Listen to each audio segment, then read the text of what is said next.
Պատերազմի 5-րդ օրը Իրանը կրկին հարվածեց ամերիկյան ռազմաբազաներին։ Անօդաչու թռչոցարկը մխրճվել է Բահրեյնի Ջաֆեյր քաղաքում գտնվող ԱՄՆ ռազմաբազայի մեջ։ Իրանական հրթիռները հարվածել են նաև Կատարում գտնվող ամերիկյան ռազմաբազային։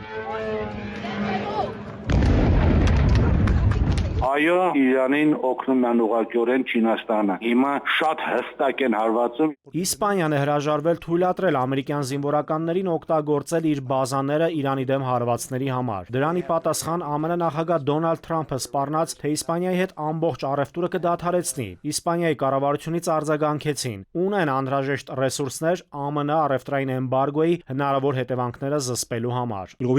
Այսպես են սկսվում մատկության մեծագույն աղետները։ Չի կարելի ռուսական ռուլետկա խաղալ միլիոնավոր մարդկանց ճակատագրերի հետ։ Թրամփը քննադատել է նաև Մեծ Բրիտանիայի վարչապետին։ Քիր Սթարմերը եւս հրաժարվել է Վաշինգտոնին թույլ տալ օգտագործել Հնդկական օվկիանոսի Դիեգո Գարսիա կղզում գտնվող բրիտանական բազան Իրանին ուղղված առաջին հարվածների ժամանակ։ Մեզանից 3-4 օր պահանջվեց, որպեսզի պարզենք, թե որտեղ կարող ենք վայրէջք կատարել։ Բայց երբ որ Թրամփը մի հատ բարձր գոռաց, Մեծ Բրիտանիան վարչապետը փոշմանեց եւ հայտարարեց, որ ինքը թույլ կտա իր ռազմական բազաները։ Թուրքական պետական հեռուստաալիքին տված հարցազրույցում Թուրքիայի արտաքին գործերի նախարարը հայտարարել է, թե Պարսից ծոցի երկրներին անխտիր ռմբակոծելու Իրանի ռազմավարությունը թերի է։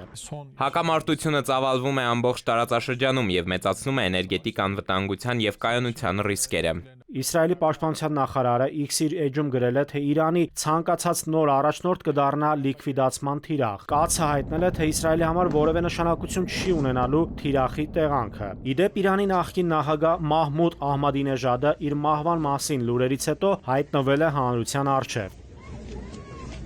Հայ փորձագիտական համայնքը սոցիալական ցանցերում գրառում կատարեցին, որ Ադրբեջանը հնարավոր լրացուցիչ զորակազմ է տեղակայել Իրանի հետ սահմանին։ Եթե Իրանը ուժվեր, Հայաստանը առաջինն է ուժելու, որովհետև շատ դժվար կլինի Սյունիքի պահպանության հետ կապը, Սյունիքի պահպանությունը կմնա միայն Ռուսաստանի վրա։ Հիմա Իրանն է պահպանում։ Ռուսաստանի արտաքին գործերի նախարարության պաշտոնական ներկայացուցիչ Մարիա Զախարովան ավանդական մամուլի ասուլիսի ժամանակ ռուսաստանցիներին խորհուրդ է տվել ձեռնպահ մնալ Իրան այցելելուց, հնարավորինս շուտ լքել այդ երկիրը։